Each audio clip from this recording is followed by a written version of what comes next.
Šį vakarą sveikinusi su jumis iš Venecijos, kur visai netrukus prasidės garsusis Venecijos karnavalas. Damos žino, kur kreiptis, į Venecijos karnavalą ateiti be kaukės yra tiesiog neįmanoma.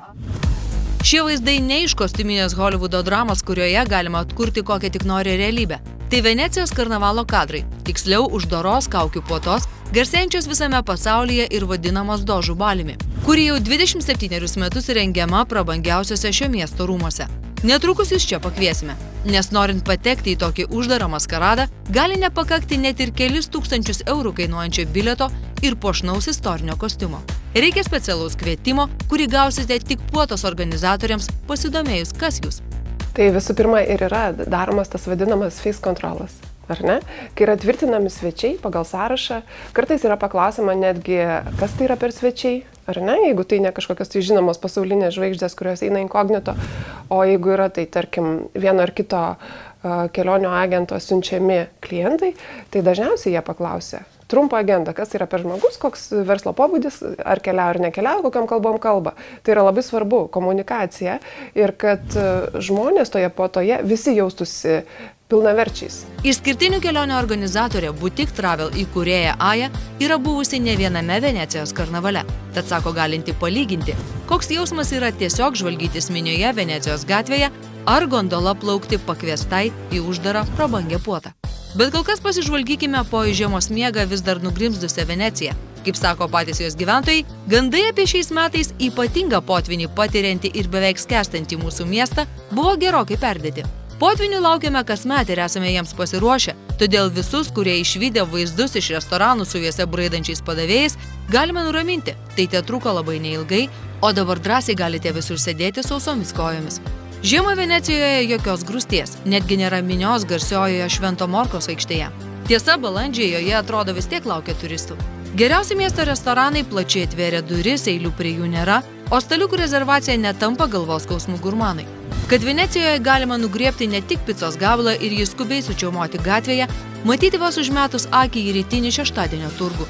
Čia atkeliauja šviežiausios jūros gėrybės, daržovės iš ūkių. Tad galvą susukančios garsiosios itališkos virtuvės mėgėjams tikras rojus. Tačiau jau visai netrukus Venecija pasikeis. Gatvės ir aikštės prisipildi žmonių pasipuošusių kaukėmis ir trokštančių pajusti tą karnavalo dvasią, kuria šis miestas garsėja visame pasaulyje. Kaip atrodo paslaptingas uždaras pobūvis, ko reikia norint į jį patekti, ką ten galima išvysti ir patirti. Bet kaip sakoma, pradėkime nuo pradžių, kitaip tariant, nuo rakto į šį kitokį pasaulį – karnavalo kostiumo. Labai mažytė iškaba. Čia beveik nepastebima, bet tai tikrai yra viena garsiausių vietų, į kurią susirenka tie žmonės, kurie nori Venecijos karnavale ne šiaip savo pasirodyti, bet sublizgėti. Užeinam. Antonija Sauter vienintelio tokio dožų baliaus šeimininkė, dizainerio, kostiumų ir dekoracijų kūrėja, visame pasaulyje žinomų prabangių renginių planuotoja. Jos istorinių kostiumų ir kaukių ateljė yra visai netoli garsiosios Švento Morkos aikštės, pačiame Venecijos centre. Antonijos ateljė tą dieną pasipuošusi auksinę suknelę sukiojasi garsi italų aktorė. Ir durų skambutis ko gero būtų skambėjęs nuolat, jei ne mūsų interviu skirtas laikas. I feel like a flower, actually. You are a flower, my dear. It's so easy to move? Yes, exactly. This is. Man patinka šios gėlės, aš pati jaučiuosi kaip gėlė. Tu ir esi mano brangioji. Tai taip gražu. Ar lengva judėti? Taip, tai atrodo netikėta, bet gali vaikščioti, jaustis patogiai su šia stebuklinga suknele. Tai tarsi svajonė. Taip kaip aš ir sakau, apsivilk kostiumą ir leisk magijai įvykti. Tai tik mūsų mieste įmanoma. Life is an extraordinary thing, you know, but sometimes it's not always easy. Gyvenimas ne visuomet paprastas ir lengvas. Tai ir yra atsakymas, kodėl aš kuriu. Kai mes susidūrėme kasdien su problemomis ir iššūkiais, mes turime turėti jėgų ir energijos juos įveikti. O kas mums tai gali suteikti? Svajonės, pasakos. Juk visos pasakos su laiminga pabaiga. O svajonės tai yra tarsi mūsų ateities vizija. Ji turi būti graži, jei tik tokią mes kursime. Daryti tai, ką darau, yra tarsi mano likimas. Mano miestas mane įkvepia kasdieną, todėl man lengva kurti. Žinoma, aš galiu padėkoti ir savo labai talentingai ir kūrybingai mamai, kuri padėjo man suprasti, kad kūrybiškumas svarbu. Tai gali būti mano stiprioji pusė. Dožų balius, vykstantis vasario pabaigoje Venecijoje, sulaukė didelio ne tik jo dalyvių, bet ir žiniasklaidos dėmesio. Jis dažnai pavadinamas išskirtiniu visame pasaulyje garsėjančių renginių. Kiekvienais metais jis stebina vis kitą temą ir beribę fantaziją demonstruojančiais kostiumais. Šių metų tema karnavalo rapsodija ir, kaip sako Antonija, ji tarsi žymi visus per 27 metus buvusius pokylius. I would never repeat exactly the same. Aš niekada nekartoju tos pačios istorijos, niekada nekuriu tos pačios pasakos, nes Dožų balius yra kiekvienais metais vis kitokia istorija. Aš manau, kad džiaugsmo, čia tvyrančios energijos paslaptis ir yra tai, kad kiekvienais metais jis yra skirtingas. Kiekvieną kartą mes sukuriame kitą svajonę, tai tarsi Šecherizados pasakos.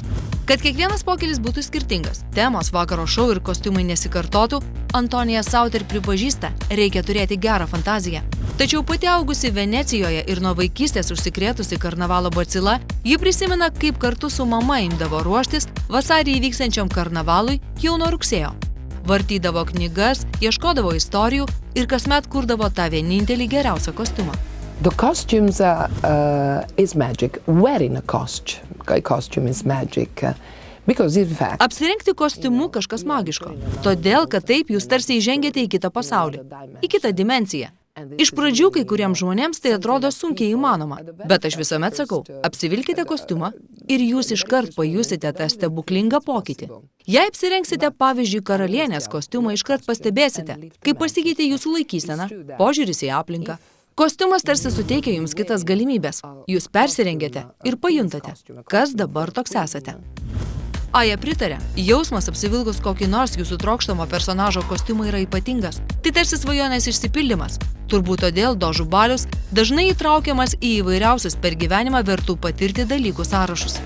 Kitas dalykas, kaip tu jautiesi, tai kaip tu gali jaustis, jeigu tu užsidedi kostiumą, kuris realiai siūtas rankomis iš prabangiausių medžiagų, kurio pasiuvimas užtrunka nuo pusę metų kartais iki metų. Nu tai taip ir jautiesi. Iš karto stuburas įsitempia, iš karto šypsena ir iš karto į tą poziciją va tokia va senų laikų, elegantiška. Tai jausmas toks yra išskirtinumo. Išskirtinumo ir paslapties, nes tose vat karnavaluose iš tikrųjų tas paslapties šydas jis labai yra įdomus ir jis tam ir sukurtas būtent. Tai nuo pat pradžių įėjimo į pačius tos Dožų rūmus, ar ne? Nuo visos aplinkos, kuri yra beproto gražiai dekoruota, nuo visų, tarkim, muzikantų, ar tai trupių, ar kas ten bedainuotų pagal tematiką tų metų, ar ne? Tęsiant maistu, kas tai yra serviruojama. Vėlgi tai yra paslaptis, paslaptis, paslaptis. Ir kiekviename žingsnė yra paslaptis, kurią tu atrandi. Tai va čia yra smagu. Neribota fantazija, laisvė, magiška paslapčių pilna naktis. Tai Venecijos karnavalo dvasia. Jo atsiradimo priežastis Venecijos Dožo noras. Jis prieš beveik 1000 metų sugalvojo šventę savo pavaldiniams ir padovanojo ne pinigus, bet laisvę vienai nakčiai tapti bet kuo. Ką mums duoda šiuolaikiniams žmonėms pasijusti tarsi tuose laikuose, persikelti į tuos laikus ir tikrai pamiršti galbūt tam vakarui savo socialinį statusą. Nes galbūt verslo žmogus jis negali sau leisti, pasilinksminti ar atsipalaiduoti toje vietoje, kur yra puikiai pažįstamas ir galbūt net pasiekama, ką jis valgo, ką geria, su kuo sėdi. Tai va, dėl to ir yra dedamos tos kaukės, dėl to jų priežastis istorinė ir yra, jeigu labai atvertus tą visus istorijos, kaip sakoma, sluoksnius ir pradėjus aiškintis, nuo ko prasidėjo tas visas karnavalas, tai nuo to jis ir prasidėjo, kad žmogus užsidėjęs kaukę, išsilygina visi sluoksniai, ypatingai anais laikais viduramžiais, kai socialiniai sluoksniai buvo svarbiausias dalykas, užsidėjęs kaukę tu gali būti viskuo, kuo nori, tu gali eiti žaisti, kas buvo iš tikrųjų tik tai turtingųjų privilegija, tu gali eiti linksmintis, kunigai vienuolės gali daryti tą patį, ką prašiokai vadinami, ar ne, su kaukėmis. Tai ta idėja ir buvo to karnavalo. Iš tikrųjų, jinai likus iki šių dienų. Tai yra jisai vienintelis. Viena data, kartą metuose, viskas. Būna įprastai nuo 80 iki 160 žmonių, priklausomai nuo ta puota ar ne, priklausomai kaip jie sugalvoja tą visą įrengimą, pateikimą po tos daryti.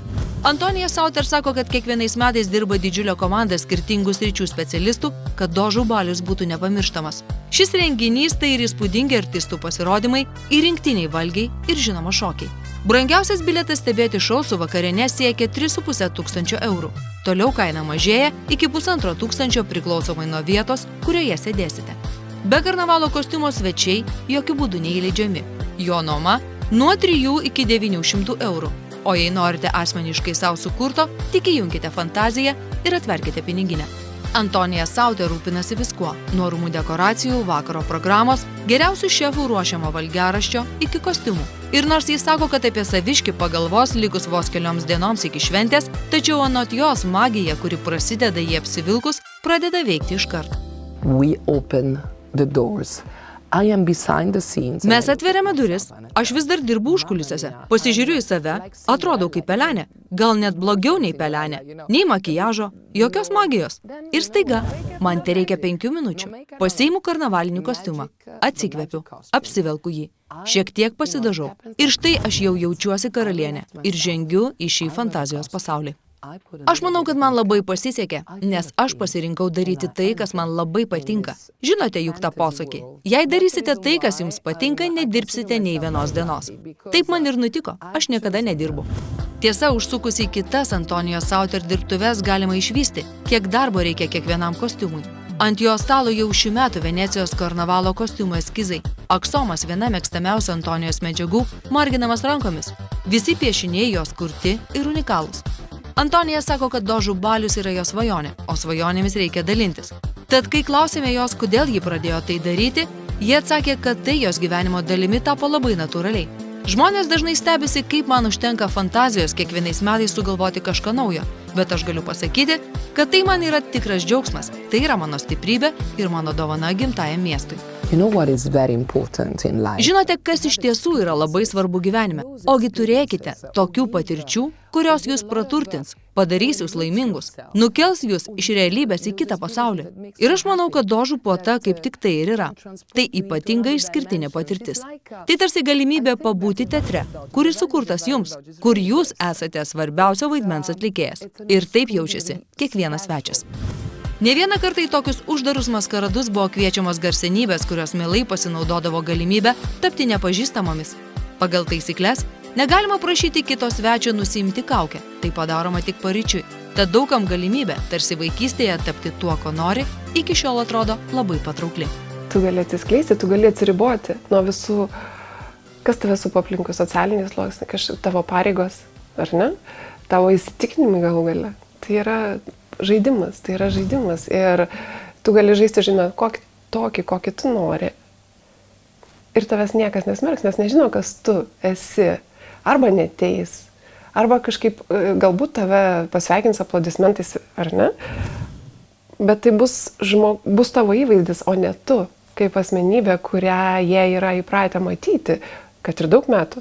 Kitaip tariant, nusiimu kostiumą, padedu šalin kaukę ir grįžtu į savo nuobodų gyvenimą. Į savo tapkutes.